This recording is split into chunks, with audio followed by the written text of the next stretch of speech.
आर्थिक, सामाजिक, शैक्षणिक और संविधान के तहत जो हमको आरक्षण मिला हुआ है उसको कैसे प्राप्त किया जाए, इसका जो है हमारी मांग है, समाज की मांग है, वो जायज़ है।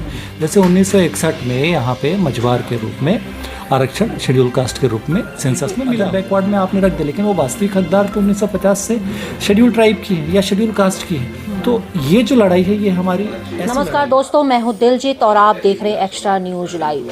अखिल भारतीय मछुआ राष्ट्रीय अधिवेशन का आयोजन हो रहा है गोरखपुर में और माना जा रहा है कि ये राष्ट्रीय अधिवेशन है तो देश भर से कई बड़े नामचीन चेहरे इसमें होंगे और इस अधिवेशन में मछुआ समाज के हित की बात होगी।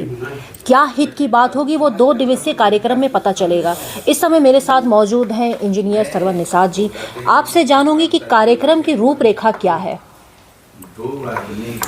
कार्यक्रम की रूपरेखा जो है 2 दिवसीय है और उसमें रूपरेखा में जो तय किया गया है वो है आपके आर्थिक, सामाजिक, शैक्षणिक और संविधान के तहत जो हमको आरक्षण मिला हुआ है उसको कैसे प्राप्त किया जाए, इसका जो है रूपरेखा है। आखिर क्या ऐसी ज़रूरत आन पड़ी, क्योंकि आरक्षण की लड़ाई तो आप लोग बहुत सालों से लड़ रहे हैं। क्या 24 के पहले, ठीक 24 के पहले आरक्षण की लड़ाई है या 2024 के चुनाव के मद्देनज़र ये कार्यक्रम है? देखिए, अब इस पर तो हम ज़्यादा बहस नहीं कर सकते हैं, न कुछ कह सकते हैं। जो हमारे प्रतिनिधि 26 प्रदेशों से जो आएंगे, जो उनका प्रस्ताव एक आएगा तद उस पर हमारी अग्रिम कार्रवाई होगी, चाहे उस पर पार्टी स्तर पर होगी, चाहे हमारी सामाजिक स्तर पर होगी। जो भी कार्रवाई होगी, प्रस्ताव पास होगा, उसके अनुसार कार्रवाई की जाएगी। तो जिस तरीके से आपसे जानना चाहती हूँ सर, जिस तरीके से अधिवेशन हो रहा है और ये मछुआ समाज की बात हो रही है, क्या कुछ आप किस नज़रिए से आप इसको देखते हैं? पहले तो मैं आरक्षण वाली बात जो आपने पूछी थी इसका जवाब दे दूं।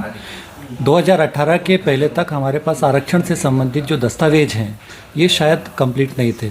सुप्रीम कोर्ट ने कहा था कि 1950 के पहले जिनको लाभ मिलता था और 1950 में जिसके लिए रिकमेंडेशन गई थी, है ना, कुछ अनुसूचित जाति में करने की, कुछ अनुसूचित जनजाति में करने की, इन जातियों को करने की जो रिकमेंडेशन गई थी, और यदि आज के परिप्रेक्ष्य में उन जातियों को वो लाभ नहीं मिल पाया है, और यदि हमको देखना है कि ये कौन सी जातियाँ थी जिनको लाभ मिला हुआ था, और यदि कोई इसकी मांग करता है तो ये देखना आवश्यक होगा कि क्या उनके लिए 1949-50 में जब संविधान सभा बैठी थी तब क्या उनके लिए प्रस्ताव गया था।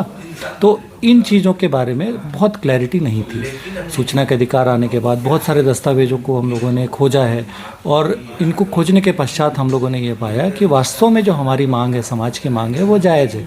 जैसे 1961 में यहाँ पे मझवार के रूप में आरक्षण शेड्यूल कास्ट के रूप में सेंसस में मिला हुआ है, ठीक है, लेकिन आज हमारी जातियाँ जो है उसके जो अंदर में जो जातियाँ रहती हैं उन जातियों को नहीं मिल रही, जैसे केवट, गौड़, केवट, है ना, इन जातियों को नहीं मिल रहा है वो लाभ, ठीक है, वो कहीं कहीं इधर छितर गई है। छत्तीसगढ़ और मध्य प्रदेश की बात आप ले लीजिए, माझी के रूप में तो शेड्यूल ट्राइब में लिखा हुआ है, लेकिन उसके साथ जो केवट, मल्ला, नाविक, भोई, है ना, ये जो जातियाँ हैं, ये जो ब्रैकेट के अंदर गई थी जातियाँ जिनके नाम से ही माझी के रूप में एक नाम करके दिया गया था, उन जातियों को लाभ नहीं मिल रहा है। तो ये गलती कहाँ पे हुई है ना। आज उनको अदर बैकवर्ड में आपने रख दिया, लेकिन वो वास्तविक हकदार तो 1950 से शेड्यूल ट्राइब की है या शेड्यूल कास्ट की है। तो ये जो लड़ाई है ये हमारी ऐसी लड़ाई है। हम ये मांग नहीं कर रहे हैं कि हम आज हमको आरक्षण दे दो। तो आप कहना चाह रहे हैं कि इस अधिवेशन में आरक्षण ना मिलने की पैच को किसी हद तक सुलझाया जा सकता है?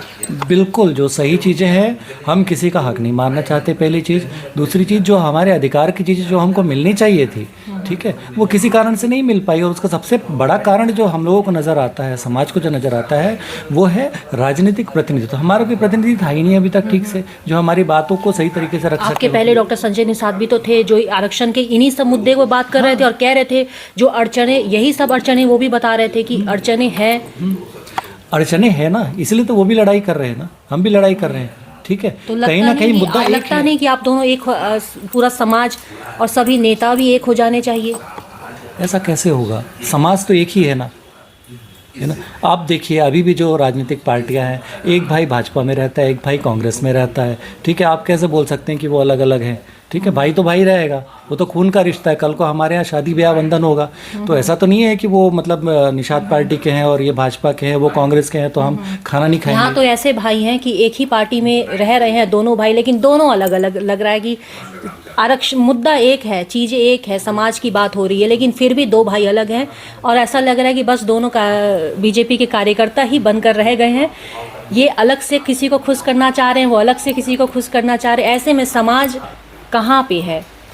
ये मीडिया का नज़रिया हो सकता है, मतों की भिन्नता हो सकती है, ठीक है, इसे जो भी कहे, क्योंकि हर व्यक्ति का अपना एक सोच होता है। उस सोच के हिसाब से ही वो चाहता है कि मैं सबसे अच्छा कर रहा हूँ। तो समाज जब ये समझ जाता है कि हाँ ये व्यक्ति अच्छा कर रहा है, इसकी समझ अच्छी है, इसके हिसाब से समाज को आगे ले जाया जा सकता है, तो समाज उसको आगे करता है, उसको मुखिया बनाते, नेता बनाता है। तो जो समाज को सही दिशा दिखाएगा वो नेता बना रहेगा, और जो नहीं दिखाएगा उसका चला जाता है। समाज को जो सही जगह दिखाएगा। आप किस नज़रिए से देखते हैं इस अधिवेशन को, क्योंकि ये मौका मिला, राष्ट्रीय स्तर में ये अधिवेशन हो रहा है और पूरे देश भर से लोग आएंगे? जी, सबसे पहले आपके चैनल को बहुत बहुत धन्यवाद। जो कार्यक्रम की रूपरेखा है, सबसे पहले माट साहब और जो है इंजीनियर साहब ने आपको सारी चीज़ें बताई दी है।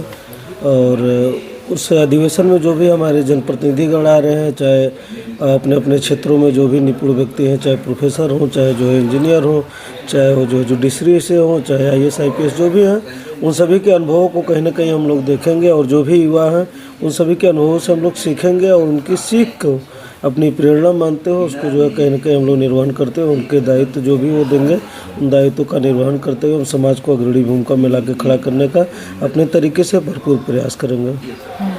चलिए, बहुत शुक्रिया। जिस तरीके से मछुआ समाज के लिए अधिवेशन बहुत अहम है, तो वहीं कहीं ना कहीं 2024 के राजनीतिक गलियारे में भी ये अधिवेशन अपने आप में बहुत अहम भूमिका निभाएगा। अब देखना ये है कि समाज तो जागरूक है ही, लेकिन ये अधिवेशन इस समाज को कौन सी राह देकर जाता है। एक्स्ट्रा न्यूज़ लाइव से दिलजीत कौर। पूर्वांचल में क्वालिटी एजुकेशन और एक्सीलेंट प्लेसमेंट के लिए राष्ट्रीय और अंतर्राष्ट्रीय पुरस्कारों से सम्मानित KIPM गीडा गोरखपुर।